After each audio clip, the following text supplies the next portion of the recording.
Dimitri Pavlenko. L'innovation sur Europe 1. Bonjour Anissa Mbida. Bonjour Dimitri, bonjour à tous. Allez, on va dans les champs. C'est de l'innovation horticole ce matin que vous nous proposez. Vous avez trouvé un terreau qui retient l'eau plus longtemps, ce qui évite de passer son temps à arroser les plantes. Oui, et c'est typiquement pour des gens comme moi qui oublient régulièrement d'arroser ou qui partent plusieurs jours et qui se retrouvent après leurs plantes qui sont toutes sèches là dans leur peau, toutes fanées. En fait, c'est un produit qui va éviter de perdre une grande partie de l'eau par évaporation. Souvent, vous savez, on a une petite réserve d'eau dans les bacs, mais on a beau la remplir, mais il y a une bonne partie qui finit toujours par s'évaporer, surtout en été. Eh bien, ce terreau, lui, fonctionne avec des petits cristaux ultra absorbants. C'est un peu comme ceux qu'on trouve dans les couches pour bébés. Ils vont capter toute l'eau de l'arrosage, la retenir et la redistribuer progressivement aux racines quand elles en ont besoin.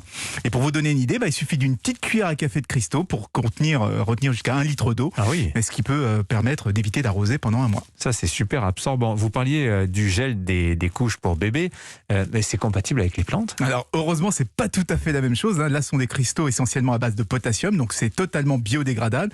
D'ailleurs, au bout de 3-4 ans, il faudra les renouveler, sinon ils auront quasiment disparu, ils n'auront plus d'effet. C'est une innovation française d'une start-up d'Archamps en Haute-Savoie, elle s'appelle Berger World, et vise pas uniquement les particuliers. Leurs cristaux peuvent aussi optimiser l'irrigation et permettre aux agriculteurs d'économiser de l'eau.